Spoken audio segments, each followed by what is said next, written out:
Hello and welcome back everyone to Hobby Ever After for a very special episode where we just got in the mail Kryptothera, the Cryptid Pursuit. This was a Kickstarter from, from NoctiLux Games, where you are working as a hunter all around North America as you are hunting down cryptids. As they range from low threat cryptids, medium threat cryptids, and high threat to even legendary cryptids. As you probably remember, this big guy with a big foot that everyone loves, Bigfoot. As we are each playing a character within different hunting guilds, as we are going around using our movement points, going from a point to point, where you can probably see some very... we could go down to Nashville and we could go get at the Mothman. Could go down to Mexico City and get the Chupacabra. Who knows? As this is a game, a 10-round game, each one consisting of one turn for us hunters, where each round we are going around, capturing cryptids, we are gathering crew or items that will help us improve ourselves. As for each time we have to face a cryptid, we have to pass their skill check. As you can see with the Tyzeric, you need to do a charisma check of 3 or more, or a might check of 4 or more, as that is the only way you can capture them and take them in. And then once you're full up on cryptids and you move all your way back down to your HQ once again, you can deposit, get money, get stuff, and then get back your HP. This is a first time playthrough for us. We just went over the rules. It may seem like a lot, but it's pretty good standard sort of easy stuff. Everything that you see here is from I don't remember. I know I got expansions. I don't know if I went for like a more deluxe or if this is how the standard pieces are, but this is just from the Kickstarter that I helped fund way back when, and we are super excited to play. Absolutely. So yeah, I'm gonna go over the setup and then Eric will go over the rules. All right, so first of all, of course, you're going to set out your big board, and then each player is going to pick a hunter. I picked the veteran from the Crimson Hold Guild. And I chose the field researcher from the HQ, the Eclipse Keep Guild. Yeah, I think yours is technically called like the Lore Keeper or something. Lore Keeper, yeah. Yeah, and you are going to give each player 6 health tokens. 5 ether coins. They do have different numbers on them, so just pay attention to that. Blues are 1, pinks are 3, I believe yellows are 5. And then you are also going to start with a hand of 8 cards. 8 cards, and then you discard one of those cards to place down wherever your HQ will be. So this one says Juno. You then would just place both your character and your HQ at Juno, and that is where you will start off. Mm-hmm. And then you choose which cryptids you want to keep in your hand, and then you have a hand of 4. And yeah, this is the cryptid deck. It has Bigfoot on the back. You'll shuffle it up before, of course, before handing it out. You then also have the item and crew deck. You'll shuffle that up and then put out 4 of them, and their cost is displayed in the bottom here. So like this one is worth cost 7, this one is 4, etc. You are going to put the round tracker up at the top here, and then the movement tracker or MP tracker on the 4 there. And then the way the event deck is set up is a little bit unique. So depending on how many players you have, you're going to set aside a certain number of cards.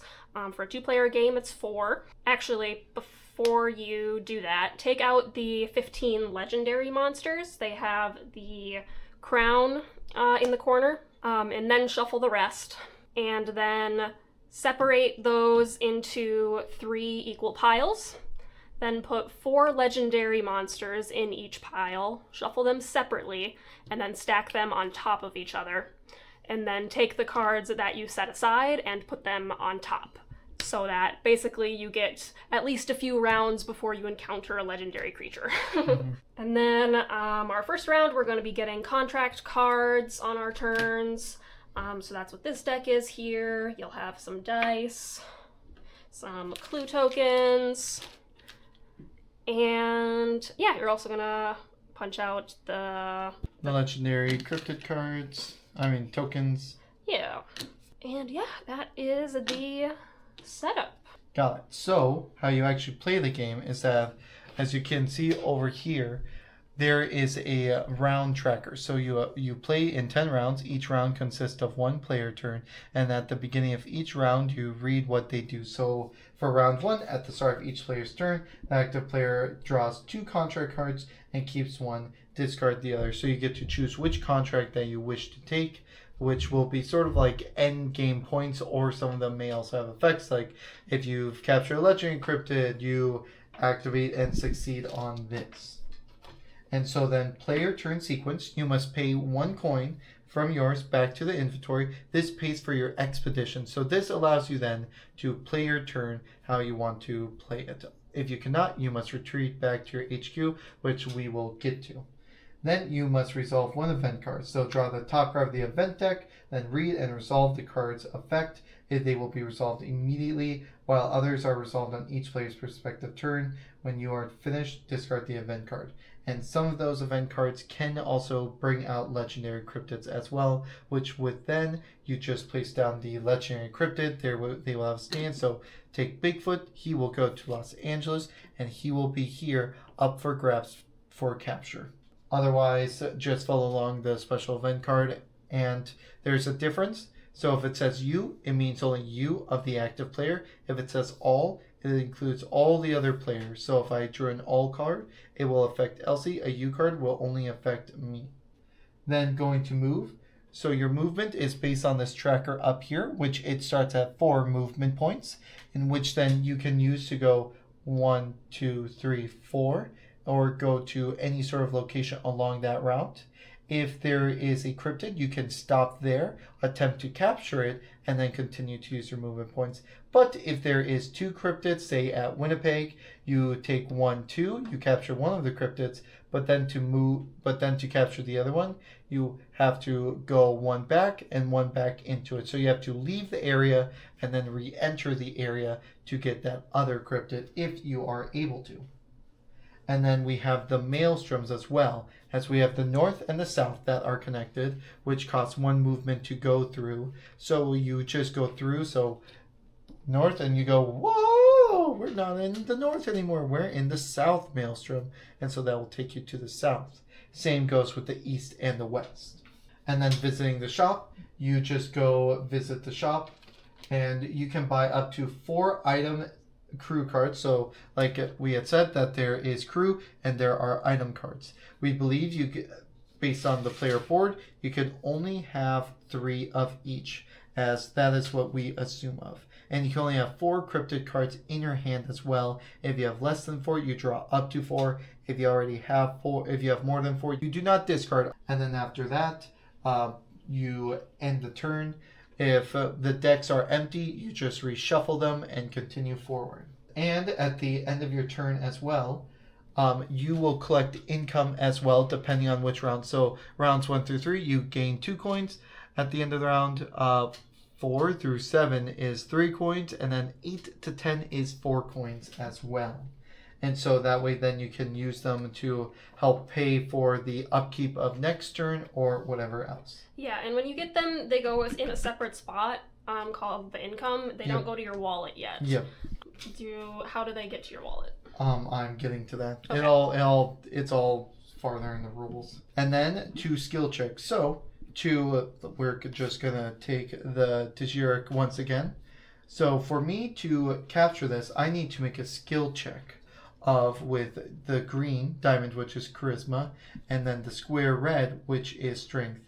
And then the agility is the circle, yellow. Intelligence is the blue triangle, and then wisdom is the blue hexagon.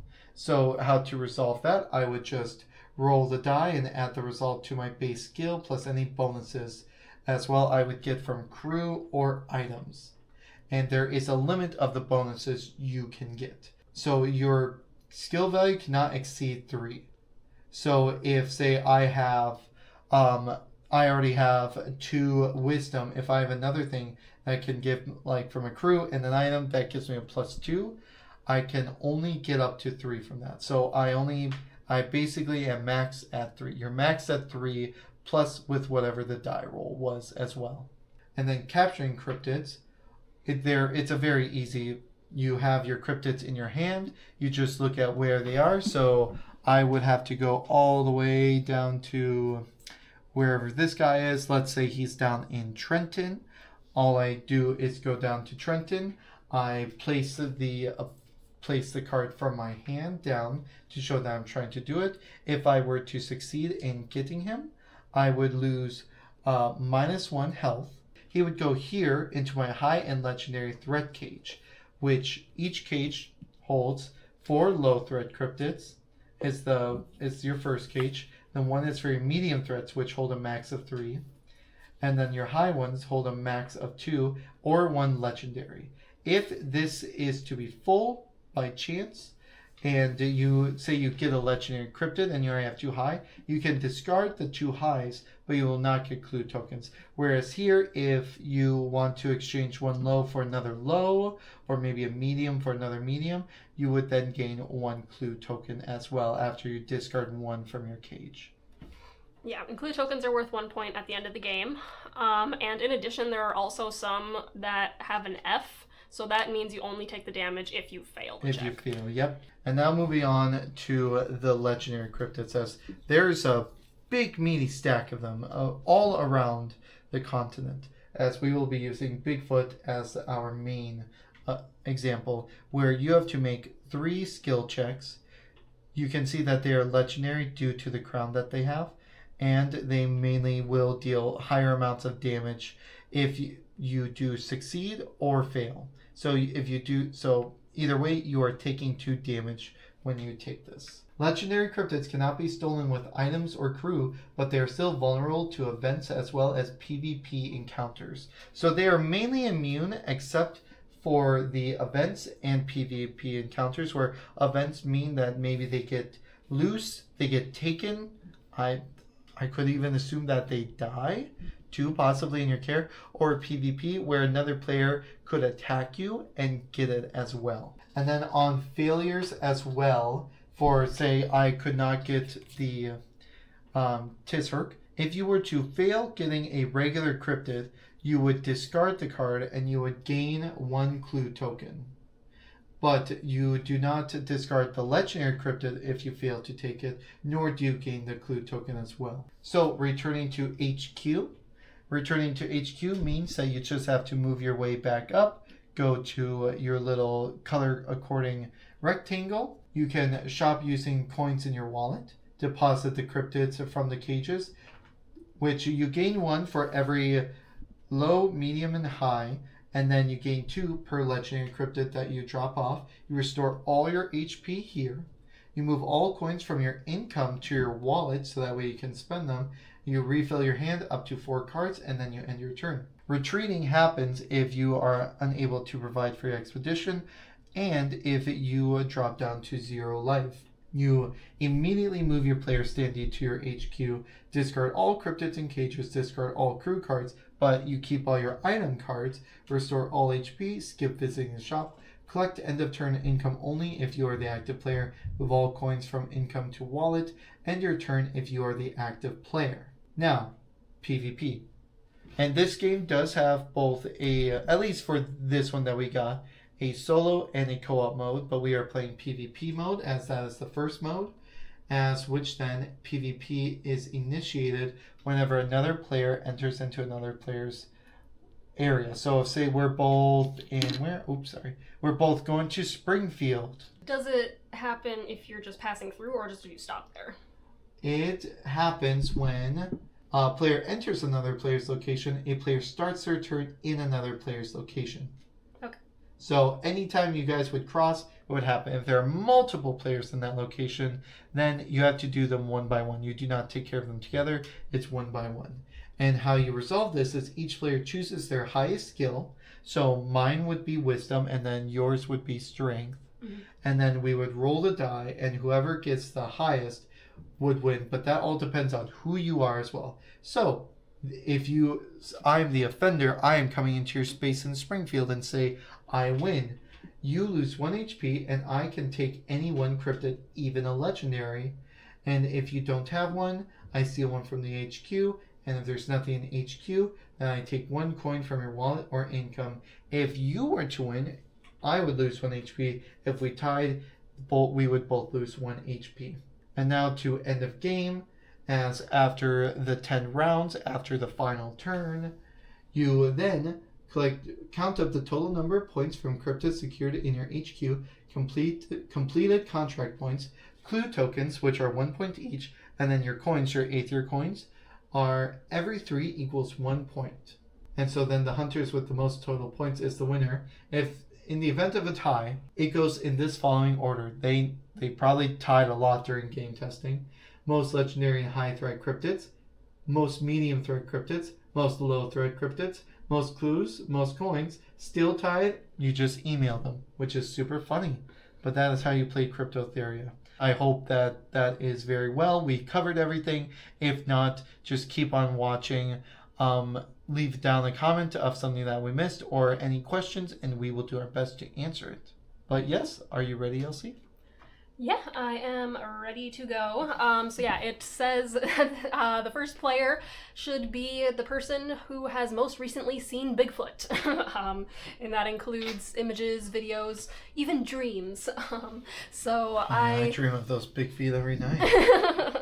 Yes, but I work on books about Bigfoot, so I would say probably me. So, yes, first thing I have to spend a coin, yeah? Where do we want to... just wherever. Yeah, just probably over there, yeah. Okay, and then, so I have to start making my way somewhere. Yep. But it is the beginning of your turn, so we do the beginning of the turn. Yes, that's right. So I will draw 2 contract cards and pick one to keep. These both seem really hard. I guess I'll do that one. And then you resolve the 1 event card. Ah, yes. Okay. Lurking Dread. From the shadows, a towering cryptid emerges, ready to strike, but its limbs twitch unnaturally, like a puppet. So I have to make a might check. So I just roll 1 dice? Roll 1 dice and then add... my might. Yep. Okay. Darn it, I got 3. So I failed, so I lose 1 cryptid from the low threat cage or 2 clue tokens. I have neither, so... That is okay for me. Yes, and as you can see here, this is the 1, as it is a claw, as these are all claws, except for the 6, which has the... Bigfoot, yes. Lots of cool and fun stuff with this game. Really hope that we see more people play this well, and hope that you, by watching this, are interested in the game as well, all you fellow cryptists out there. So, do I have to wait until after I've, moved and tried to get cryptids before I buy stuff? How it says in the turn order is move and capture cryptids, and then visit the shop. Sadness. Okay. But I would... steps in order. I mean... Yes, it's so that way it's not like you can... It would make sense if you load it up, but maybe after, you attempt to try something and then you load up. Yeah. Okay. Well, so I have 4 movement points to spend. I'm just going to spend 1 to Jefferson City to try and capture Momo the Missouri Monster, a foul-smelling, hairy giant scaring towns by the river. Oh yeah, and then I saw something in the rules as well. There's a secret message or something. There's random capitalized letters on cards and stuff, so... Are they highlighted in yellow? Yeah. Okay, I also have one of those. Yes. And I believe this was a Kickstarter exclusive or something like that. We'll show this off. It says discovered by Board Game Owens, which means that probably this was a dedicated card or something a higher level tier person could do that, which is why you should definitely go back Kickstarters, as you could get little things like that memorialized. For sure, for sure. Okay, so I need to make a... blue check. I don't remember what the blue is. And I passed. So he is captured. Blue is intelligence, I believe. And I don't get anything immediately for capturing, right? Nope, you don't gain anything until you basically drop it off. Okay. Then I will spend my second movement point to go to Topeka and try and get the Sinkhole Sam. Oh my goodness. Are you kidding me? A giant worm lurking in Kansas's waters. So I have a +1 to this roll. I got 3, so I assume if it meets, it beats? Yeah. Awesome. So I get that one as well. Oh yeah, and then, so this one had 0, so I didn't take any damage, and then this one, I only take damage if I fail. So if you fail, yes. I don't take any damage yet. Mm-hmm. And then I have 2 more movement to spend, so I will start making my way down here to Santa Fe. Alright. And then, so now I can buy stuff. I only have 4 coins. This is worth 4. What do you do? The Seer. Once per round, you can pay a coin to draw 2 cryptid cards. Do I do that or do I save up? Because, yeah, you only get 2 for income, so... Is there a hand limit? 4. Oh, yeah, at the end of your turn, you discard down to 4, or draw up to 4? Okay. Yep. Well, yep, you draw up until you have 4. If you have more than 4, then you don't draw. Okay, yeah, sure. I'll buy the Seer. So yeah, so then I draw back up to 4. I gain the end of round income, which I'll just take these 2 back that I just spent. And that is my turn. And something that we should have probably mentioned, this number in between the minus health point and its danger threat level is its point value as well. Oh, okay. I was wondering about that. So these are worth, so say the Tizarek is worth 6, and the one that you... I have a 4 and a 3. And so now it is my turn, and so we will do the milestones. So I get to look at 2 contracts. I will take that one, and if you could please discard this one. Then I will resolve, I will pay the 1. Oh, did you get the income? Yeah, I just took the ones that I spent. Oh, got it. Okay, perfect. Or, that's right, they're supposed to go over here. Because, yeah, you can't spend them until you go back to HQ, yeah. Right. Yeah, no, that's the weird thing about this game. So it's like, it's always making you go back, so you gotta be careful. And then I will resolve the event. Temporal Rift. A rift tears the air. Vision flicker cryptids. Bowing to a veiled figure. Is it the new future? It is a... Oof, this is going to be... I think it's underneath your board. Oh, it's an agility check. Oh, dear. Alright, so... I have to get a 5 on this. Oh, 4. a 4, so I will fail. So choose 1 cage cryptid to return to your hand. Also lose 1 MP. I can only move 3 this turn then. Oof, that's going to be rough. I do not have any cryptids in my cage, so that does not go out. So I can move 3. So can I even reach any of my places? I shouldn't really try and go up there yet. I will go up to Baker Lake, and I will attempt to capture the Jarrett, shape-shifting Arctic spirits blending with ice and wind. So, you have to do 2 checks. Yep, I have to do 2 checks, as I have to do a 3 of intelligence, which I critically succeed on with a 6, and then agility of 4, and I have 0 for agility. Darn. So this is discarded. I lose 1 health, and I gain 1 clue. Yes, we're down here. Oh, thank you. All right, and now I can go to the store. Did you want to use your last MP? Yeah, no, I was here. I moved it accidentally. Oh, so you chose to go like that instead of like that, or? No, I meant to move it like this, but I think when I moved it, I actually went there. Yeah. Okay. So I still have 2. Yeah, you still have 2. But I will choose to go over here, and then I can choose to buy, but the upkeep cost of the expedition is the problem. Yeah, I didn't think about that part. Just making sure we're doing this right, so that way it's not like you're going to, because you're going to lose your cryptids when you retreat now. Oh, I forgot about that part. Did you want to take back something? Yeah, I might not buy her then. Yeah. If that's okay. Yep, that's okay, because we're new to this. It's all good. I think that is the right choice, is not to buy anything loose. So then I will collect 2 income, which will go to my income. Then refill my hand, and then I will pass it on to you. So it will now be round 2. How the heck did that get up there? Mine's Yeah, down no, here. yeah, they moved around. I think we either shifted or maybe the dice. Oh, The probably, dice, I yeah. think, had done it. Yeah. And so... Okay, round 2. I can buy an item or crew, but I'm good. Lose 1 HP if you buy. Oh. Okay, I will spend 1 for my expedition. And then, when does this go up? When legendary cryptids are revealed. Ah, okay. Yeah, I think I have enough time. 1, 2, 3.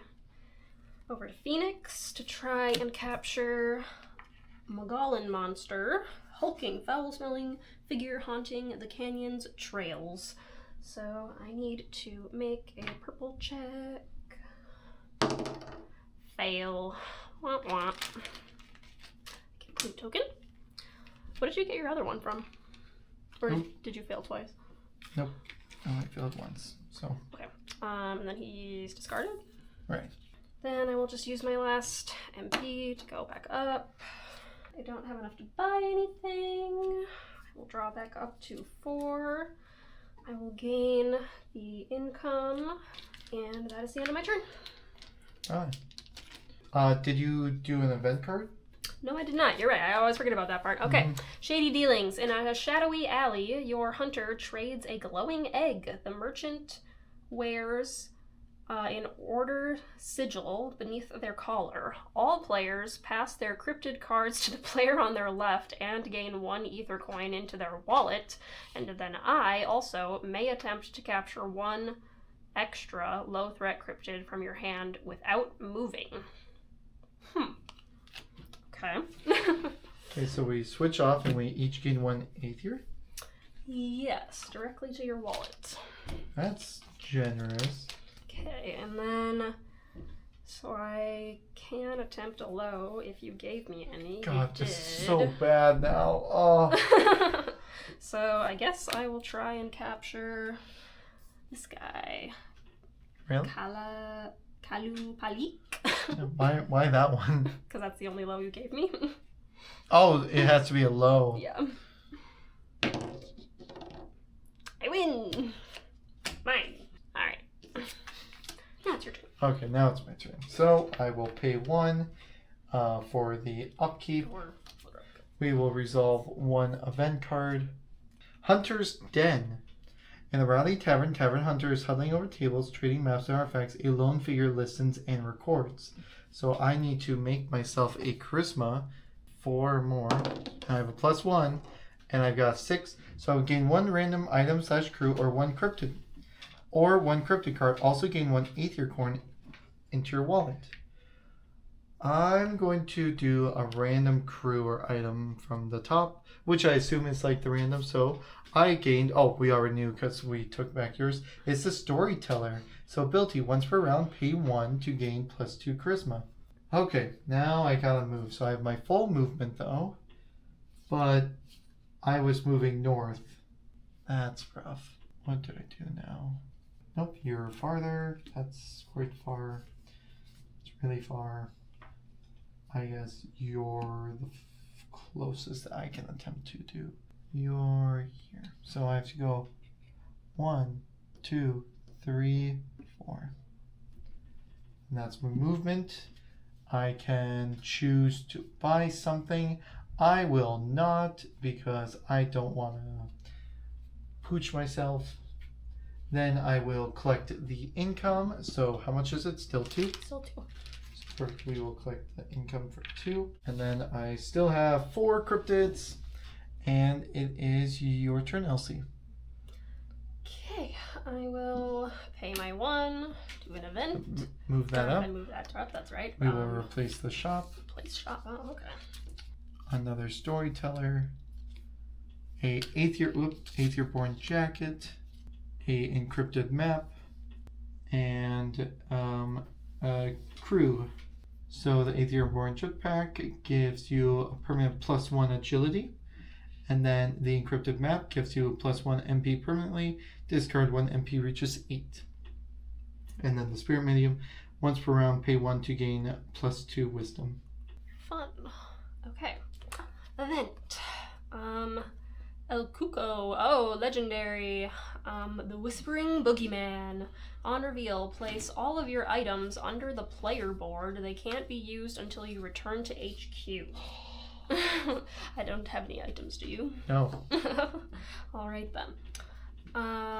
So he shows up in Havana, Unana, down here. You wanna... Actually, should we keep it like this so that way people can see it better? Yeah, for if there's enough room, then yeah. Yeah. Yes. Otherwise, these would be usually on standees, but because we're doing it face down right now, it is Havana, who is... El Cuco in Havana. El Cuco, sorry. So then, yeah, does the card just stay out somewhere? No, it's probably put into the... Or, no, because you get the card if you beat it, so... Yeah. And then move the MP tracker up by 1. Because that moves up whenever a Legendary Cryptid has been shown. Cool beans. Is this moved again? No. Nope, okay. 1, 2, 3, 4 to go back to HQ. Do these have to go in order too? Yes. So annoying. I guess I will buy this crew member, the spirit medium. Okay, and then I deposit my cryptids, and I will get 1 coin for each, so I will get those 3 coins back. I assume they just go, over here. Restore all HP, I'm still good. Gain and turn income, and move to wallet, so if you could give me 1 more coin, please. Yep. So then I finally get, all of these. Money. Okay. Yeah, that is my turn. Alrighty then. So, my turn then. We've done that. We will pay 1 for my expedition. We will reveal the event. Shrouded Wilds. A thick fog glows eerily through the trees. Cryptid silhouettes lurk in the mist, watching and waiting. Wisdom. So I need to succeed on a 5 or more, and I have a +2. 8. So perfect. I may move back to your HQ. Wait, wouldn't that just end my turn? Yeah. I don't wanna. That's actually really ugh. I mean, I can get my income and refill, but I've got no cryptid so far. So I guess I succeeded that, so yippee-dippee-doo. But we will then be going to Madison, because I will be trying to get the hide behind. And I will be paying 1 for the ability of my storytellers to give me +2 charisma this round. So I have a +3 already, so I cannot fail this. So I got a 4. And then wisdom, I have a +2. Just a 6. Good lord, the dice roll. So I now have the hide behind. And I do lose 1 health still though. And then, oh, this was a high, sorry. So that's a high. That was 2 movement. I mean, yeah, 1, 2, 3. I will attempt to get the squonk at Harrisburg. So agility, I need to get a 3 on the die or higher. Yippee-dippee-doo. And then intelligence, I have a +1. So I get that as well. A pitiful creature that dissolves into tears when seen. Relatable. Yes. Very difficult to catch, and as I will lose another health. Woof. Hey, I finally got 2 cryptids, okay? Oh, and they were both high cost? They were both high cost. So I cannot complain. And then I will, at the shop face, I will pay 2. So I will get one, my last one in my wallet, to get the 8th Year Born Jetpack, which gives me a permanent +1 to agility, which is one of my 2-0 stats, so I've needed. And then instead, we now have Fence, who's a crew member. Whenever you fail a capture or whenever you lose a cryptid, gain 1 clue and 1 8th Year coin. That's not horrible. And then end of turn, I will go back up to... Ooh, I'm going to use my character ability. Field Research. Twice per game, you may look at the top 3 event cards before drawing. Oh, event cards. Never mind. I thought they were... I misread there, everyone. Sorry. And so it will be your turn. Got it. Yeah, I forgot that we had those. Yeah, mine is I can pay a coin every round to ignore damage from a medium or high threat cryptid. So that's cool.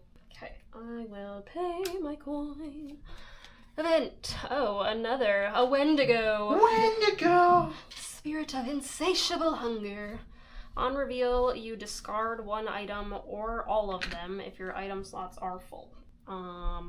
So that's just me, which I have none. So. Thank goodness, I would have been so sad. He is in Wawa. Oh, near home. Okay. Okay, I want to get there. 1, 2, 3, 4, 5. Over to Boise. Gonna try for... Oh, and then the MP trackers moved up to 6. Oh, yes. So I have 1 more after this. Charlie Slimy Slim, a lake serpent breaking Idaho's still waters. Yep, I succeeded the might roll, and then I will pay 1 to add +2 to this roll. Darn. Right, super. Only got 3. He slimy slimmed your way out of the fingers. He did. Okay, I will lose a health. And yeah, he's just discarded. Yep, and you get a clue. I get a clue. Alright. And then I can move 1 more. Sure, let's move up to Helena. Do I want to buy anything? I have 7 coins currently. To be honest, the healer looks pretty cool. Pay 1, you get 2 health. Can't wait to say that later in the game when you're like surrounded by 3 legendaries at 1 health. Yeah, I'm gonna pay 3 for the storyteller as well. And then another fence. You know what, this is usually a house rule for us. If we get like doubles of cards, we'll just like put 1 down. Unless it's like, oh wait, that's a good double, but then we have the Chrono Stabilizers. Reroll a failed event skill check, excluding Doomsday, Havoc cards, or legendary cryptids. Then discard this item. I'm sorry, Doomsday? That sounds fun. Draw back up to 4. And income. Oh, I didn't go down to the next round, did I? What was it? At the beginning of the round. Nope. Okay, so draw 2 cryptic cards at the beginning. So would have had, or no, this would have been. So I'll have this and then this, and then I'll discard down to 4. Right? Well, no. You don't draw again until you have less than 4. Okay, got it. Sorry, yep. See, that was the thing. It's like, oh, it makes sense that we would discard, but instead we don't, which is very odd. Got it. And so now my turn. Yep. I will give away my last 1 coin. Let's see now. If I want to do 1, 2, 3, 4, 5, 6, I can. I will first do an event. Maelstrom's Grip. A whirlpool churns, dragging the ship towards its death. A chant echoes across the water, rhythmic and inhuman. And I will have to make a agility, which with my 8th Year Born jetpack, I gain a +1. I succeed, so I will gain 1 clue token and draw 1 cryptid card. Alright, so we are going to Ottawa to go get the old Yeller Top, discovered by Zach of all trades. A golden-maned ape terrorizing miners. You know, it's very odd the amount of ape creatures that we have seen in North America that are cryptids. It's almost like, you know, it's either the same type of species, but depending on where they live, it's all in their environment. Yeah, when you said miner, I thought you meant children at first. No, miners, miners, the gold miners. as I got a 7, so I definitely get it, and it is a medium. Where was the last one? Harrisburg, was it? So, yeah. 1, 2, 3, 4, 5. Are we... Dang, I thought... Oh, wait, no. That's right. I went to Toronto. So that's 1, 2, 3, 4, 5, 6. So I will go back to base. And then it's time to return to HQ. So I have nothing in my wallet. So I will get nothing. Deposit cryptids from cages to HQ. So I will gain 3 coins. Yeah, because I have no legendaries. So that will just be a 3 coin, which we will put into my income. We will restore my 3 lost HP. I got absolutely hammered. Then I will gain all my income and move it to my wallet. Draw cryptid cards till I have a hand of 4, which I already do because of the event. And I will end my turn. Round 5. Replace shop once again. Place the shop once again. Got it. Okay. I will pay my coin. We will do an event. Assembly line. In a vast factory, machines churn out cryptid hunting gear as workers scramble to keep them running. Everybody gain 1 random item or crew from the shop deck, or gain 2 ether coins into your wallet. And I lose 2 MP this turn. Sad face. Alright, so... Yeah, I'll take it. Yeah. I just sort of assume because it's like... I got a scientist, so I can improve my intelligence. So I'm full on crew. Place 6 HP here. Take HP damage first. Discard when depleted. Ignore other HP bonuses. So I have a suit of armor on me, which will help. Crazy. Which will help as I believe you can only. I will have to look back, but we'll have to figure out like how many times can you challenge a cryptid in a turn. Okay, so I only have 4 movement, but that's okay. Gonna go 1, 2, 3 to Wawa and try and get the Wendigo. If I want to, I can pay 2 to increase both my charisma and intelligence, which might as well. So those both have +2, and my might also has +2 already. So 6 pass. 8 pass. 3. Oh. No! Is there anything I can do? No. I cry. Mm-hmm. And I take 2 damage. Yep. And the cryptid is not discarded because it is a legendary. Yep. 1 more movement. I'll just start heading back down to base. Yeah, because you can only challenge a cryptid once. So a legendary cryptid can only do once per turn, where the other ones are discarded when they are challenged. And yeah, I will just get my income and say go. Alright, so now my turn. We will get a event. Did you pay your 1? Oops, thank you. The Marked Cavern at a cave. Oh, and what was it for last turn? Just replace. No. The 3 coins. So those were my income because I forgot to do the income at the beginning. Or no, didn't they go into your wallet because you went to HQ? Oh, then they would be actually here because I didn't put them in my income at all. Oh, you didn't? So yep. So one will go back. So the Marked Cavern at a cave's mouth symbols coil into a sigil shaped like an Ouroboros within a triangle. That's not concerning at all. So a strength of 4 or more, and I have 0. And I will lose 1 item or lose 1 clue. I'm losing 1 clue. I ain't losing my items. Are you kidding me? Gain 2 action ether coins into your wallet. That's not too bad.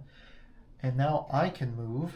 Dang, I really wish I could. The fact that shop is after is very crucial. Yeah. Which maybe you can switch around. Right now we are just playing as the game goes, as I will go to Wawa. And we are also going to pay. I'm going to wait to see if I even get on intelligence. I have a +1. I crit success. Strength. I success again. And I will pay 1 for the storyteller. So I will gain +2 charisma. So as long as I get a 2 or higher, I get the Wendigo. The Wendigo is now mine. No. Which also completes my contract. Legend Whisperer contract. Be the first player to capture a legendary cryptid. Reveal upon completion for 12 endgame points. I cry. Ha ha ha. And then, just so that we don't PvP me, I'm going to go back and I'm going to turn it in. So these are my HQ, which will just place the Wendigo on top of that. I will get 2 coins into my income. Oh, but before that, I can shop. You want to gain +2 to 1 skill check at time to re-roll a failed skill while capturing encrypted. That's the tracker. I already have 2 items, so.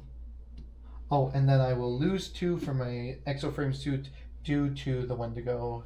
I'll be getting more money back, so I think I will buy the wild card. And then my HPs are restored. Gain end of turn income, which is 3. So I will take that with my money that I just got back from turning into Wendigo. We will flip this back over. Ooh, another spirit medium. That's pretty good. And then I already have a max of 4 cryptids, so it'll be the end of my turn and to yours. Okay. Let's we do this first. So discard 1 item or crew or pay 3 coins. So I guess I'll get rid of my storyteller since I already have a +1 to that. I'm going to pay 3 coins. Okay, I will pay my 1 for my expedition. Event Discovery. In overgrown ruins, you find a glowing orb. It pulses to your heartbeat. In the shadows, a cryptid watches. And I don't have any money, so I can't increase it even if I wanted to. That is a fail. Lose a crew and an HP. No! No! Not my crew. Guess I'll get rid of the intelligence one. Darn. 1, 2, 3, 4. Down to Oklahoma City. And try for the Oklahoma octopus, a freshwater tentacled predator in Oklahoma's lakes. All right then. So a 3 might check. So yeah, I kind of get this no matter what. Yep, I got 4, and I did not fail, so I don't take any damage. And that's a medium. And then I will use my other 2 to go back to HQ. I don't have anything in my wallet, so I can't shop. Womp womp. Deposit cryptid. For all those who wish to know, the Oklahoma octopus is a popular local or urban legend and cryptid said to inhabit freshwater lakes in Oklahoma, such as Lake Thunderbird, Lake Tenkiller, and Lake Ulaga. The myth claims a massive horse-sized reddish-brown octopus drags unsuspecting swimmers to their deaths. Though scientists note octopuses are strictly saltwater creatures, while the monster octopus is purely folklore. You can go visit real octopuses in Ohio, it says. But, horse-sized octopus. Okay, I get my end of round income, and all my stuff goes to my wallet. So I have 10. And I still have 4, so that is the end of my turn. Got it. So my turn. We will go to... Pay your coin. Oh, yep. We will go to reveal a grand display in a grand hall. Your hunter reveals a cryptid cheers. Your hunter reveals a cryptid cheers erupt, but something feels off. Cryptid cheers erupt. Oh, a cheers erupt. Okay, so it's a beginning of new sentence. I will pay 1 to use my storyteller to give myself +2 on this charisma, so I have a +3. Just so that way I do not because I would have lost 2 Aether coins from your HQ to income, and so I got 2, so I will get 5. So I will succeed, gain 2 Aether into your HQ income. Did I? Oh yeah, no, I went back home. So that just gives me more money. I wish they would explain like something like went with the card, like you succeeded, this is what's truly happening. You fail, it's all going okay. It's like D&D. Mm-hmm. But we are going to go 1, 2, 3 into the maelstrom. And then we will go 4. Oh wait, I can. 5, 6 to Belmopan. And we will try to get Tate Duende, discovered by S. Paradise Cote, a trickster dwarf haunting Central American jungles. So we will, and I have a +1 to agility, so we will try and get him. Oh wait, I'm sorry everyone, I have to take this back, as if I even want to have a chance at getting him, I would just be wasting resources trying to get a high level cryptid. Oh wait, I can. 4, 5, 6. So we will go to Havana. And we are certainly going to try our best. So, 1. So first one is agility, which I have a +1 thanks to my Aetherborn jetpack. So that'll be 2. So I fail that immediately. Womp womp. Yep. So I will lose 2. Oh well, I lose 2 from my Aetherborn jetpack. I mean, not from the exoframe suit. I will not buy anything from the shop, and that is the end of my turn. Okay. And I will get the income, which is 3. Yeah. Okay, so we're moving on to round 7, and checking back in the rulebook. Apparently, you're not allowed to PvP until round 7, so good thing we haven't done that yet. Yeah. But we're allowed to now. So yes, did you replace the shop? Yep, we have replaced the shop. Perfect.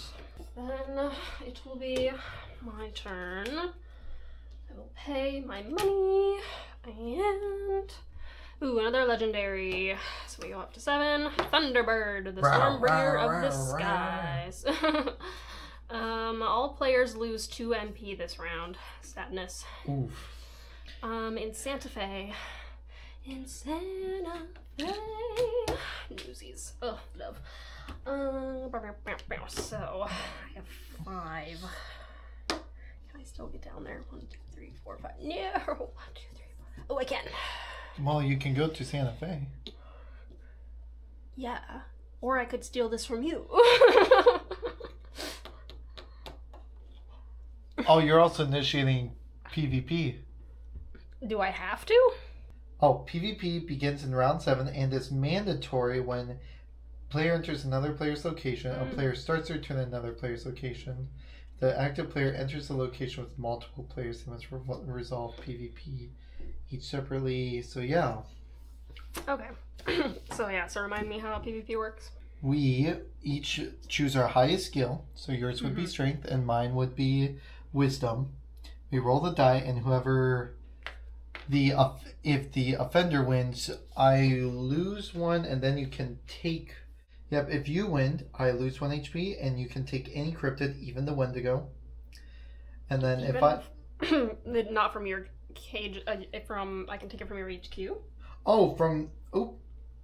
Okay, nope. So yeah, or from my cage. No, sorry. The defender loses 1 HP, and the defender takes any 1 cryptid, even a legendary, from the defender's cages. If they have none, steal a non-legendary cryptid from HQ. If you cannot do either, take 1 coin from their wallet or income. Got it. Oh, crap. Now I have to decide, though, if I want to use the wild card, which can be used only once per round, to gain +2 on... Oh, it's on skill check attempt, so this is not skill check. So my dice will have a +2, and yours? Yep, +2. Oh, I crit. I got 6. I got 8. No. So you will just lose 1 HP. That's fine. And you can still... Oh, your event card, please. It was this. Oh, yes, that is right. So yes, so I will... Yeah, I guess I'll wait and see if I can even get the first 2. So, yellow, I have a +1. Succeed. Red, I have +2. Succeed. And then I will pay 1 to add +2 to this as well. No! Oh. Why? So close. So you lose 2 HP. Yeah. There's no other adverse side effects because it's a legendary, right? Nope, yeah. you're all good. Yeah, and that was all of my movement. So I have 8 coins. And a lot of these items are either discard when used, permanent effects, or they have a lifespan. As the reinforced cage prevents the loss of a cryptid from a cage set, the tracker spray allows you to retry the cryptid. I don't suppose I can use that after the shop phase. No. Sadness. I guess I'll pay 5 for this crew guy. The wild card. Ooh, goggles. +1 to intelligence. It's not the worst thing ever. Okay, my hand is still full. I will still get 3 coins for income, and it is your turn. Alrighty then. So, do we do PvP before an event, if we're still in the same space? It's after a player starts their turn in another player's location after resolving the event card. Okay. So, yep, so go to me. Did you get your income? Mm-hmm. Okay, got it. Did you pay your 1? Not yet. Bigfoot or bear? A shadow looms in the dust. Tensions rise. Binoculars lift. A rifle follows. Is it a cryptid? And I have a +1 as this is a agility check of 5. Ooh, yes, okay. Draw 1 extra cryptid and 1 random crew/item. So I will draw him. Some of these are, I'm like, what is that? And then I will get an elegant ensemble, which gives me a +1 to charisma. That's interesting. So now we have to do a PvP, which I guess I'm the offender this time. Yeah. And I got a 7. 5. So you don't have. So I get to get a cryptid from your HQ. 1 low, I believe. Just anything that's not a legendary. I guess I'll steal the Oklahoma octopus. Actually, does that go into a cage or does that go? Probably into your cage, since you're taking it from me on the road. You still have to take it back to HQ. Mm-hmm. Yeah, so I guess while I'm here, I will try. So I have a +1. So I need to get... That's not the one that I need to really get a 6 on. Might, I have 0, so I need a 4 or above. There we go. This dice is weighted, I swear. Wisdom. I need to get 3 or above. Oh, yes! What the heck? You were using this dice from now on. El Cuckoo is now mine. Oh my gosh, that's hilarious. Oh, that's funny. And yeah, I still lose the 2 health, which will actually be taken off my exoframe suit. That was a good suit. That was good. Yeah, I didn't even have to buy it. Okay, so and then we lose how much MP from the Thunderbird? Oh, so I only have 5. Okay, and I was at Havana. Yeah, we'll go 1, 2, and we'll go to New Orleans to try and get the Honey Island Swamp Monster. I get the Honey Island Swamp Monster. Okay, sorry everybody, the camera looks different now. Our camera lost battery, so we're using a phone now. Yep, we'll have to be figuring that out as we are going to Jackson to the Pascagoula River aliens discovered by Luca Di Salvatore, glowing kidnappers waiting in Mississippi waters. So I will be trying a wisdom check, which if I get 1 or above, I succeed. So yippee tippee doo. And then Palooka River aliens, I only have a +1, so I need a 3 or above. Jesus. As I can't get no.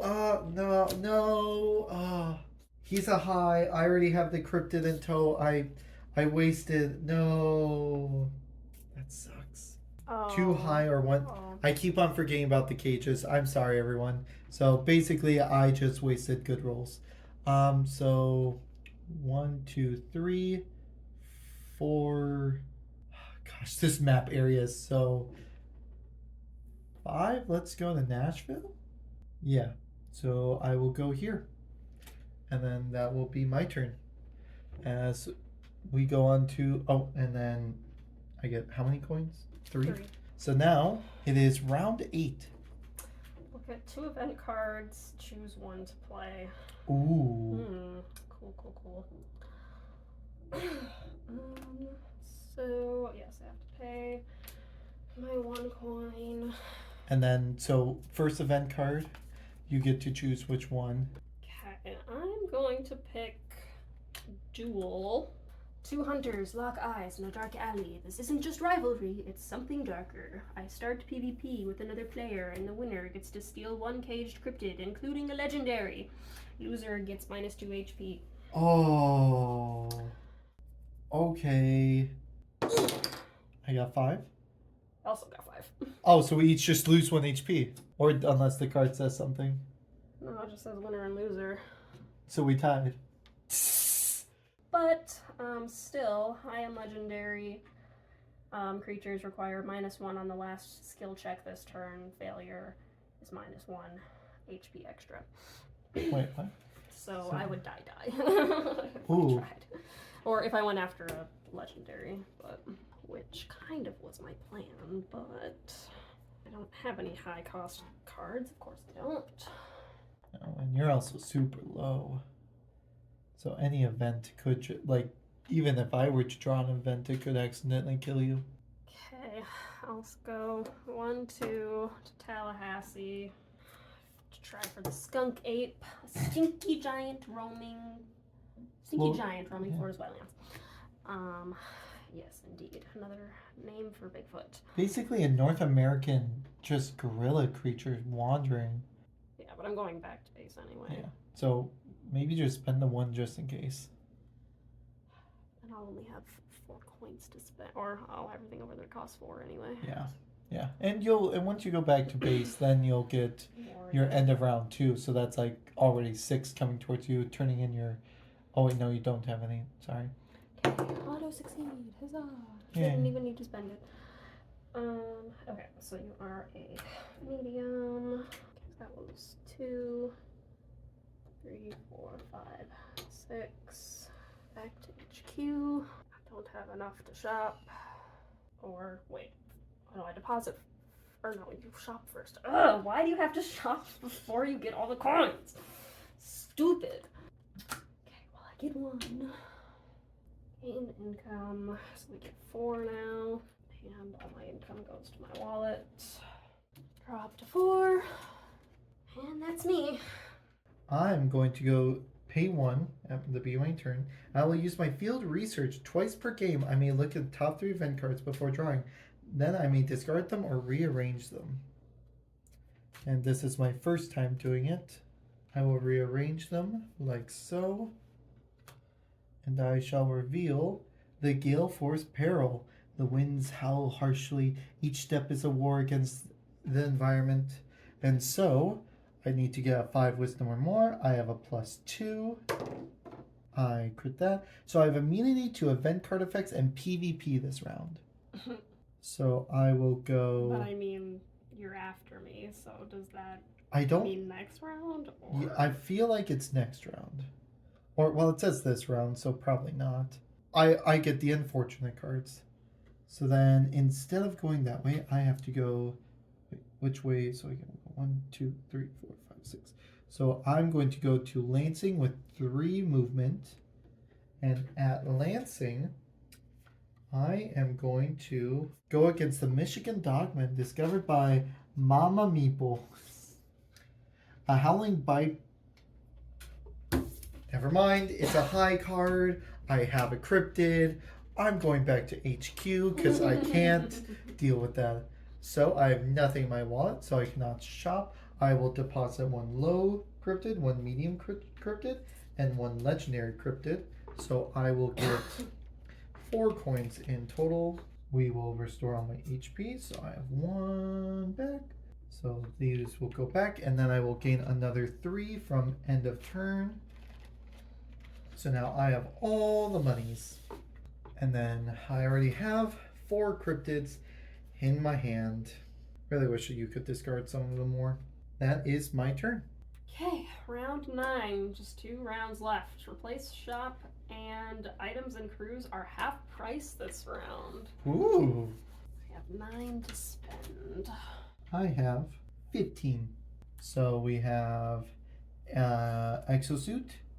Place 3 HP here. Takes HP damage for... Oh, so it's like a half one of the other one. We have the Legendary Hunter. Reduce all skill check requirements for Legendary Cryptid by 1. Discard after use. We have the Seer. Ability 1 per round. Pay 1 to draw 2 cryptids. And then we have the Guide. Plus 1 MP permanently. Discard when MP tracker reaches 8. So is it rounded down? Or... Is what rounded down? The price. Okay, it is rounded up. So we got a 3 cost, 2 cost, 3 cost, 2 cost. And then you have an event. Legendary Jersey Devil. The Pine Barrens Winged Horror.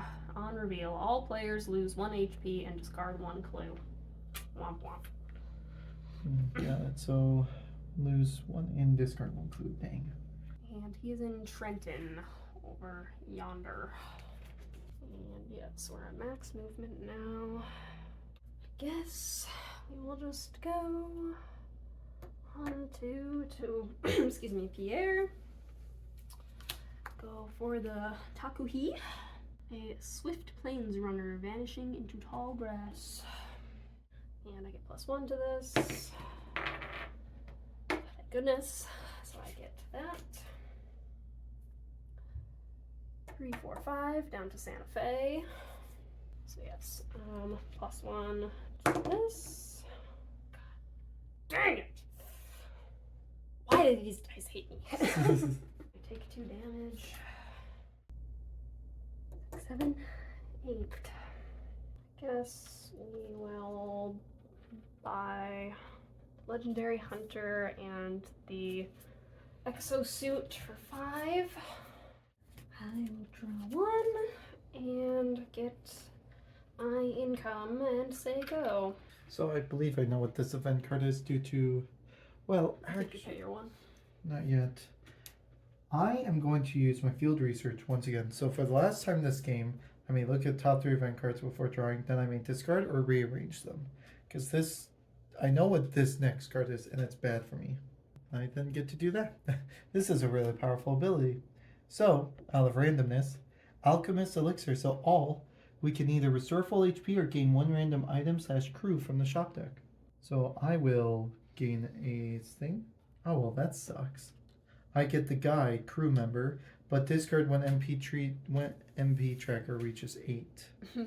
So, nothing. And then I get to spend 1 HP to lower a cryptid's difficulty by 1 this turn, so I will lower him. So he's a high instead of a legendary? Huh. I guess that didn't really work out for me anyway. I guess... No, then that doesn't super matter. Because I don't have any effects that really care if it's a high or a legendary. Oh yeah, I can do that. Or does difficulty mean like the skill checks? Like the skill What checks does the would go down? Legendary Hunter say?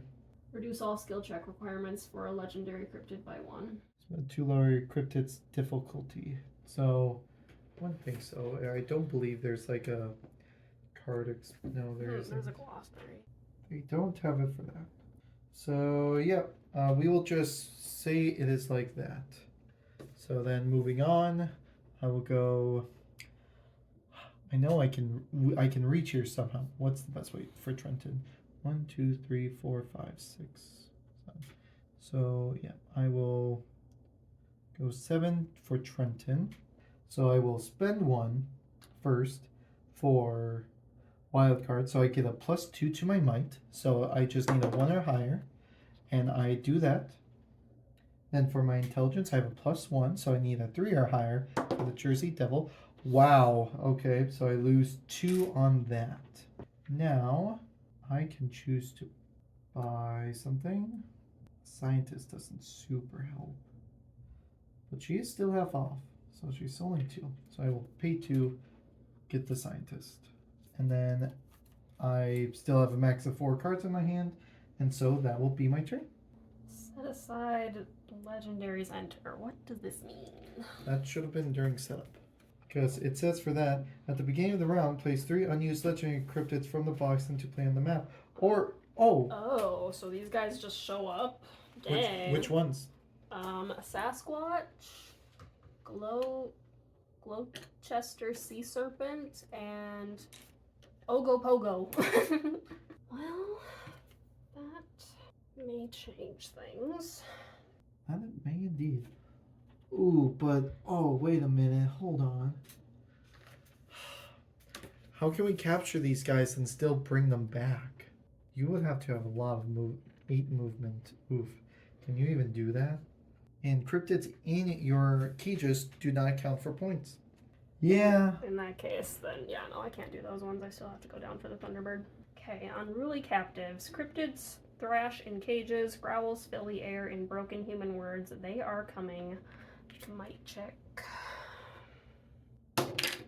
Jesus. Success. Gain 2 ether coins into your wallet and 1 clue token. What was the income? I didn't get my 4. income. 4? Okay. 1, 2, 3. Okay, and then, yeah, so I'm using my Legendary Hunter to reduce all skill check requirements by 1. So I get a +1 to this. So this is an auto success on the yellow, which of course, get the... and then purple, I will pay 1, so I make it go up by 2. 4 success. And then last one, I will pay 1 for my wild card to add +2, and I have a +1, so I have +3. So 2 or higher. And it's 4. Oh. So actually auto succeed. Auto Yay! succeed. Finally. Oh, hey. Okay. And now all you have to do is bring it home. And you lose how much? Oh, 2, you're right. Yep. 4, 5 to Lincoln. Alkali Lake Monster. +0. Hey. I got it. Huzzah. 6, 7 back home. So I will not buy anything. Maybe I should. Draw. None of those. And, or wait, hold on. At HQ, I do that. Yes, deposit. So I get 2, 4 coins. Restore HP. Gain round end.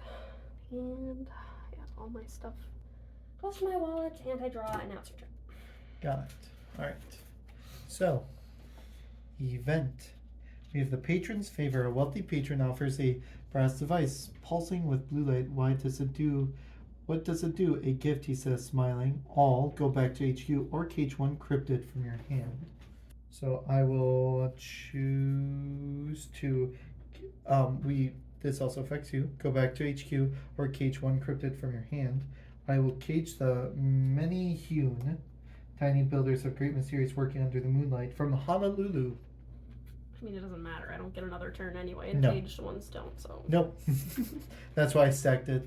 You reroll the first successful capture once before confirming. So if you succeed, you have to succeed again. Oh. I thought I gave you a chance. I guess not. That's rough. I mean, I guess I can just go and try and do other people now because I'm still in Trenton, so I can still try for the bite. Reroll the. I was going to. Wow, I completely misread that card. Well, I mean, if you're going for a legendary, like first success, it just means the red one. So yeah. So yeah, and I was going to use the wild card because I have 0 to that, but let's see if the first success is a crit or a 3 or plus. It is. All right. So then So you have to succeed on that again. Yep, I know, but I'm going to be paying 3 coins. Well, I actually only need to pay 2. to use both wildcard and storyteller. So with now the wildcard, I have a +2, so I auto succeed with a +1 or anything. Next will be agility, which I have a +1, so I just need a 3 or above, and I fail at that. So I will lose 2. So I'm at 1. Yeah, I'm not. I'm just gonna run away home. And I will turn into mini human because they're low. So I will get 1. I will get 3 from the collective. I will heal back up. Shopping won't do us any good, so I'm not going to. And then that is the end of the game. Oh, I get to draw a cryptid. Finally, it's been so long. Did you get your end of round income? Yep, added here, and then they get all moved here. Okay. Alright, so now it is to scoring. Total number of points from cryptids you have in your HQ, which it seems to go 3, 4, 6, and then 12 for legendaries. And then completed contract points. I completed my contract because I got the first cryptid. I did not. Mine was I needed to get 3 legendary creatures. Ooh. Yeah. That's rough. Yeah, the other one was tough too. Or it was end the game with exactly 1 HP remaining. Yeah, no, I had another one where it was like turn in 1 low, 1 medium, and 1 legendary cryptid, all or like some weird set collection. I'm like, I'm not doing that. Clue tokens 1 point each. I have 0 because I lost them all, and then for every 3 coins, 1 point. All right, are you ready? Yep, I got 41. 67. Yay, good job. Yeah. Alrighty then, so we are gonna go from the overview table into the review table. Hello and welcome back everyone to our review of Kryptothera. As you see, we have reorganized our shelf. After dismantling the Flamecraft, it's now down on the lower shelf. We still love it all great, but we wanted this to be our Kickstarter shelf, or our 2 bigger video projects of this month to play Kryptothera, along with from the Monstrous Holidays, the Freedom Bird for the 4th of July, and then Mystic Moon just came in, as you will see a video of that later on. And that'll be a really fun big thing that we will be doing later. But we are here along with our cryptids, we have the Mothman, Jackalope, called the Forest Demon, but I think it's just supposed to be the Wendigo Squishable, Dog Person. Like a werewolf. It's it is a werewolf, but we're calling it Dog Person because werewolves are technically not cryptids, but dog people are. Don't come at me in the comments, okay? We have a Fish Person, not the Fish Person from the Black Lagoon, because that's technically a universal horror monster. And then we have a Bigfoot. This was one of the smaller Bigfoots, okay? We were not gonna... we only have so much table space, and we have a full closet of Squishmallows. I'm sorry. But, moving in, we just got to play Kryptothera from NoctiLux Games, Yeah. I believe. Yes, perfect. I had kickstarted this back in, I think it was like more of the spring of last year, or possibly, more of the spring of last year, and it came just a couple days ago, and so it was like just about a year or underneath a year, which is really good. And we got an expansion, and we got a bigger expansion, and then 3 other like expansion packs. So those are super fun, as we hope you guys enjoy these videos as we enjoyed Kryptothera. So Elsie, why don't you start us off with some positives? I'll just give like my overall thoughts. I thought it was a good game. It was pretty simple. It was a little bit more simple than I was expecting. Yeah. I'm curious what the expansions will add to it in terms of like mechanics, because like obviously like they're gonna add more cards and things. But yeah, what other sorts of things? Like, can they add like different sorts of skill checks or modifiers, or who knows? Yes, no, that's also very true. Like, it was a very fun game, very easy, very nice, simple to learn. It would be a game better with more people, definitely. That's That's always going to be something you hear from us, is better with more people, as all games can be better with more people. I feel like we just need a sign that says it, better with more people. I love the design art of it. All the cards look magnificent. They feel great. I definitely love the legendary cryptids, how they have like tokens. As you guys saw, they have their own like little hexagonal tokens that have on their board.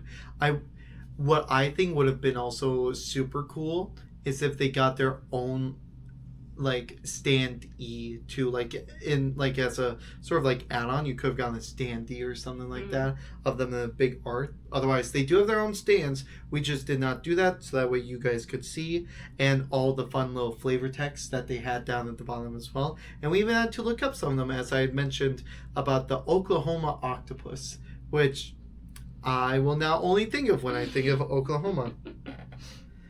Yes, the expansions, they look super fun. The holiday ones, they seem super fun. Will be very interesting to see what they do add. The Frontiers Awaken adds in another character, more more of everything. More monstrous holidays adds in just more cryptids, I believe. Cryptid at every city adds in a cryptid for every city on the map, I believe. And then we have the cultural exchange program, so that comes with like Nessie, and then a couple of other different, I think, some items, contracts. I think more of the Irish side sort of fun thing. So that'll be super fun to see. A great pause about this game is that whenever we did PvP or we were close to dying, it did feel like, oh gosh, I'm going to lose a lot, or not even getting to pay the one and stuff like that to chart your expedition. That was a really big thing. That was really big to me. I'm like, wow. That just made me really tense to think about. And it really made me think like, oh yeah, I guess I gotta go home and see the family at HQ. And what I also find super fun about this game, I know it's going to be different each time we play. Different cryptids wherever they go, different events too, especially on who draws them and stuff like that. That's really fun, and that'll be super cool. What do you think is something not necessarily negative, but could be improved upon the game? Now that you mentioned PvP, like now that I think back to it, I did feel like that was a little bit too like, because we couldn't add our like modifiers or anything, so it's like we were both basically just making straight rolls because we're both adding +2, and so it's just like basically PvP is just luck. So I think if they added like maybe certain items or something, or crew like these can help you in PvP or something like that. But I also thought it would be super cool if you could get like some sort of personality trait to add to your person as well.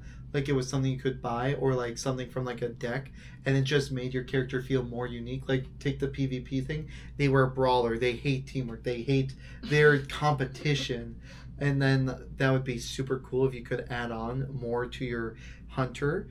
Another thing that I feel like would be super cool, it would be like modes, like an easy mode, hard mode, like very difficult mode and stuff like that, like pay 2 at the beginning of every turn. Like easy mode, you didn't have to pay that beginning.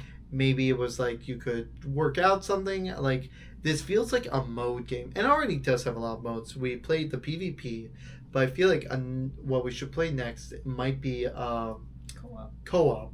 And then there is also a solo mode, which I believe was a stretch goal as well. And that's why it doesn't say on the box, because that was a stretch goal. Oh, okay. I was looking back at it, and my Kickstarter was being finicky because probably everyone is donating to Neon Odyssey right now, which they only have 2 hours left. Congrats to Legends of Adventurers for getting above 15 million. I hope you get to 16 million for that awesome art book. I really hope so, but who knows? But yes, very good game. It's very interesting where it has been with Kickstarters where I don't feel like there's any improvement. Like nothing that's like so negative about it that I'm like, oh, I really hate this. Oh, I really wish they would change this. Like, oh, why did they put this? Whereas with Kickstarters, I feel like I am getting my money's worth right now. And it's really great and it's really fun, especially with this, especially as we set it up. It is menacing. Not only is it like a black with like yellow outline, so it's like big old like nefarious like theme to it. it does have a lot of cards, a lot of dice rolling, a lot, like, there is a lot to it. And this is a game that I feel like you could ask new people to play, but I feel like it would be better with seasoned board game people, because that would be super fun. Yeah, you want me to go into some of my other pros? Yeah. So I agree, the art's really cool. And yeah, it was very easy to play and understand. And it seemed like most of the strategy came from like inventory management and action economy more than anything else, really.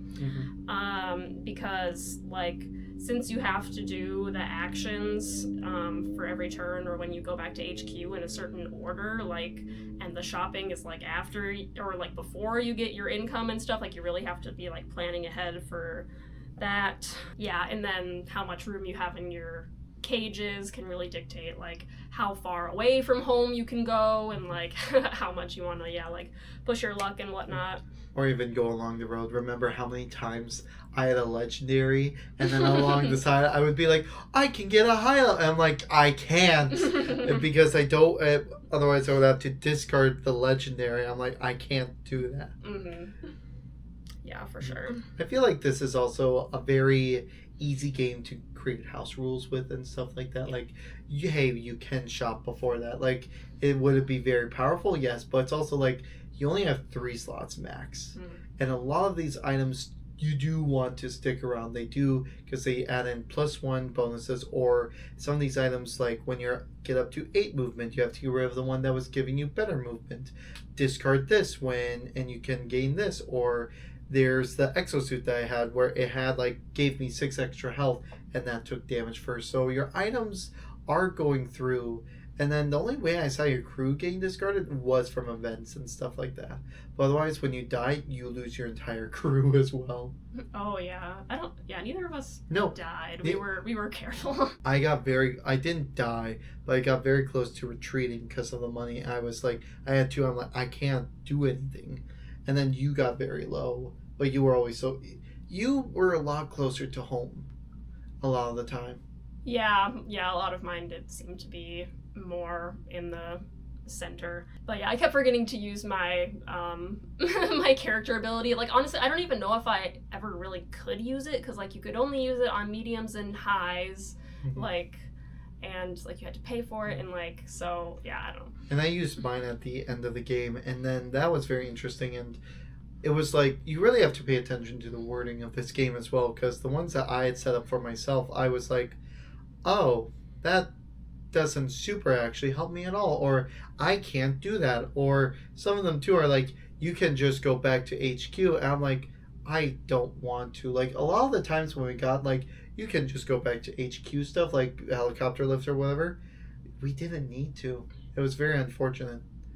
And I definitely would love to see with this game in the future is maybe we get a second board or something like that. But I also don't know, of course we know we have Nessie, we have the Yeti in the Himalayas and stuff like that, and there are all these legends and myths across the oceans and stuff like that. But it would be cool if we got a African Africa, and probably what's near, because I feel you could get all of the East in its own board game, but then when you put Africa in with, well, I guess here we got South America all the way up to Alaska and Canada, past that and stuff like that. So I guess you could put Africa and all of the UK and Greenland and up to the Swedish, all the way up that north for a second game. Maybe. Yeah, I feel African mythology and creatures are probably much more, they're much more mythology or religion based as well. Yeah, that's the thing. Very different vibes than the European ones, but that would also be good to add diversity and stuff, because since this did go down to Mexico and a little bit of Central America, we were able to get some of those other things that we maybe have not heard of or have. Yeah, because there is a large divide between what is considered mythology and myths, what is considered to be cryptids and stuff like that. Cryptids are creatures that are still They could be real. They are out there. They may not even exist anymore, but they did. It's sort of like how I see it. Cryptids existed in a time where humans were more intelligent and diverse. Whereas mythology, it's where humans were at a time where we all thought the same thing, all had the same, like we were all much more community and stuff like that, and upon those stories. And so it's like mythology came before cryptids. And then it turned into cryptids of any creatures of explanation and stuff like that, instead of like, oh wow, there's a weird shaky creature. It's cursed by one of the gods or something like that. Or like a walking hyena. That's one of the... I think it's a servant of a deity in African mythology, I remember. Because that's where gnolls are based off of D&D hyena creatures. And that's also their werewolf too. Yeah, but no, I feel like that would be a really good second game. Sorry if I'm everywhere on this. We're just like, I'm just so happy with this. I am very happy with this game. Yes, but anything else to add on? Did you want to get into like cons, or like did you have any, or? I didn't have any con. I had a con for myself, and that's for me to do better on explaining the rules, as that is something we want to do more with these, is that we explain the rules of the game, so that way you guys know what is going on. You guys can follow along. This can be something that you are interested in. And it's better if we just do it from the top down, instead of like me sitting in a camera in front of you explaining it, and like me holding up the tokens, where if we're doing it top down, I can show you on the board where everything is, where it should be, and stuff like that. And I didn't do it personally. For me, I didn't feel like I did a great job, since we had to mention, and we all do this, we all forget to read some rules, or it's like this question that showed up a little bit after, or in a glossary section, like who's someone else. But that's sort of my con. What's your cons? Yeah, I mean, like, sort of in line with that, and like this is gonna be true of like probably like 95% of games, but just like that some of the rules could have been more explained, or like there might have been certain questions that we had that was like we couldn't really find an answer. But it's like, yeah, I don't know if I can really think of any game where it's been like, oh yeah, every single question we had was answered in the rule book. So like that's not too big of a knock on it. Yeah, no, like, so for the pretty much part, it's just like, oh, I actually skipped over this sentence, or I didn't see that and stuff like that. But otherwise, also, it was very funny to see how many different tiebreakers there were and stuff like that. Because it got down to the email where they were like, please contact us. And it's like, perfect. Yeah, our game was not super close, because the dice loved you and they hated me. You got so many sixes and I got so many ones. But yeah, so personally, for me, I like games a little bit more like crunchy, I guess, complex. So it's like, was it too simple? Like, I don't know. Like towards the end, it started feeling like a little bit repetitive. But it like how each round, like something different happens, and then like at the end how the 3 legendaries just come out all at once. I did like that part. That did kind of wake me back up and be like, oh, okay, let's re-strategize. Oh yeah. And yeah, another thing, like another very large game, very like takes up the whole table, but that seems to just be board gaming now. But yeah, the thought that I had was like maybe either to like speed up the game a little bit, or but like for roles where you know that you're gonna auto succeed, like if you have a +1 from your character and then a +2 from your item, and or like crew, the check is like a 3 or 4, it's like, okay, I'm gonna succeed no matter what. It's like, so maybe if you could just skip those auto succeed rolls. Because yeah, like we wasted so many like succeeds on like skill checks with like 3, and so I was just like, ugh, that's annoying. But I mean, it's dice, so it's gonna be random. But yeah, otherwise they included like puzzles and like a mystery thing that Mm-hmm. there's like random capital letters and like things on the box and whatever, which is very interesting. We looked at Yeah. it a little bit, tried to figure it out, and like the rule book says that like they have hints and like solutions on their website, but I looked and I couldn't find them. So if anybody knows where those are, if you're gonna Yes. know. We looked at the one side. We got down all the cards with the capital letters. We already looked at we already know like there's a secret way to win, like to get an extra 30 points when you enter the order or whatever. And it's like, what's the actual code from the actual monsters? If anyone knows, please just leave a comment, message us. That would be greatly appreciated, because it's like, what else are we missing? And it's like, we don't want to crack open the expansions until we get to play them, and then if we see that there's more letters and stuff like that, then it'll be like, oh, that's why. Yeah, I doubt it I that they doubt would it, be yeah. in the expansions, but who knows. No, sorry about that, everyone. The Mothman is down. But yeah, those were all of my notes. Did you have like a rating out of 10? I feel like I can give this a 9 out of 10, to be honest. I feel, and I'm giving it a 9 out of 10. I was like 8.5 in my head, but I can see it even being a 9.5 due to all the expansions. Like, once we play all of the holiday monsters, if they all go well, and because they seem to already add something in very unique, I feel like this could be a 10 out of 10 game for me, and possibly already would be on one of my higher up game of the years, I would say. Already this early in, I would say, yes. Cool. So, like, do you think you would want to try out like the solo mode? Like, do you like it that much, or? Solo mode games I need to play. I need to do that because I have Final Girl up on the shelf, still in packaging, and I eventually do want to get the Predator Final Girl and the Jurassic Park Final Girl. But I feel like I could play this solo mode. That would be a very interesting thing to do, yes. Yeah, for sure. Yeah, personally, I gave it a 7.5 just because, yeah, I mean, I'm sure part of it is probably like the win-loss bias, whatever, that we've kind of like touched on before, of like, are you more likely to give a game a higher score if you win? Yeah. And yeah, like if you're getting really bad luck, like I did, like, so it's always good to give games more than one play before giving them a rating, but yeah, that was just my initial thought, just from, yeah, somebody who likes things a little bit more involved, I guess. But Mm-hmm. Yeah, because that was like agreeing with your thing. It did feel very like it was very fun for like each round. We had like the little tracker thing that gave us something new. The events always made it different.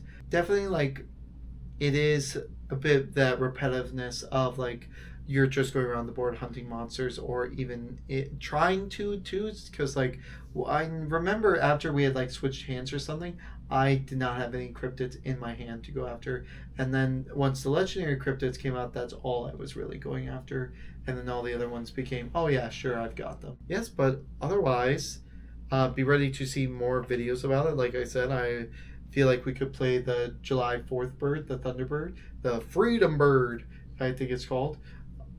Feel like we could play that as the co-op mode, see how that goes, and then we could even play another third game of it if we really wanted to. I feel like that would be super fun. I mean, we could just, Nessie can be thrown in at any time. The cryptids in every city, I feel like, as well, unless they come with like more legendaries and stuff like that. And then the Frontiers Awaken, I feel like we could pack that in with the Monstrous Holidays for the Freedom Bird, since I do want to play that character, since he seems like the Old West cowboy hunting Native American. It seems very fun. Cool. Any final thoughts? Definitely always trust your Kickstarter. Can be a big scary place. You never know what's going to happen. You never know if the project's actually going to go. You never know when your project is going to come, especially due to whatever's going on in the world. But if you truly do feel like you will enjoy it, have a great time, don't even like super listen to what other people have said and stuff like that about it. But if you feel confident in it and you like what tier you have. Don't push yourself like, oh my gosh, I need to get everything. Like this one was just like one of the lower tiers. And I was like, that is enough for me. If you feel as though you've got enough for you or just the base game and maybe any other exclusive add-ons, I say do it, because you never know how much joy it will bring. I'm not saying that every Kickstarter is perfect and great. Definitely right now I am in the conflict with one, as it was one of my first Kickstarters that I helped out. It had really great stuff, and then I think, I don't remember if it was before or after the dark times of the world, but still waiting on stuff from them. I got the base game, but expansions got put off. They're small. I think this was their first. It's just a mess, but definitely also like make sure that you have time and have people to play these Kickstarter games with. If say I didn't have Elsie with me and stuff like that, I still would be getting Kickstarters and they would be going on my shelf sealed or opened and never really played with. But if you're also just okay with that and it's like, I'm going to go to my local LGS, get this on the table someday, definitely do that. Because definitely I had my little doubts about it, but I still went with it. I was still like, I feel like this is going to be a game that I'm going to enjoy and have a lot of fun with. And we did. We had so much fun. And this is a game where we're like, we want to keep on showing it on the channel because it was so fun. Yeah, and I mean, I guess I would say on the other side of the coin, like, don't let FOMO like make you like put in more money than like you should or like anything like that. It's like the games will be available after, like, not all of the thing, but I mean, there's always people like a few months after the fact, whatever, that sell off the Kickstarter stuff. Or even just right after you. I've already told a story about this one that I saw on Facebook. I'm like, really? You just got the game? There will be people selling the game. They will sell maybe deluxe components out on the side on their official websites. Go to board game conventions. I know at like the UKGE or something like that. Like, there's a huge board game convention in the United Kingdom. Cardboard Alchemy, the people who did Flamecraft and stuff like that, they're selling some exclusives there and stuff like that too. But definitely, yeah, FOMO is real. Fear of missing out is a big thing that we all feel in our lives. So just do not give in to that. Do not push yourself to the extremes of doing that. Just sort of chill and be okay with wherever you are at. Yes, but be ready around. Turn on that bell so that way you can hear that screech of a thunderbird, I guess, not a roar. Roar of lightning, roar of thunder, like you would hear, but it's also like a screech, I guess, to hear that thunderbird, as we probably get that vid out probably end of June, early July, probably sort of that's still relevant for July 4th, or just wait until watch it until July 4th if you have no family and stuff like that. Or if you just don't feel particularly patriotic this year. But yeah, thank you so much for watching. If you enjoyed the video, if you could give us a like, we'd really appreciate it. If you want to join in the hobby ever after, be sure to subscribe. And yeah, we will see you next time. Subscribe or else the forest demon will get you. Bye.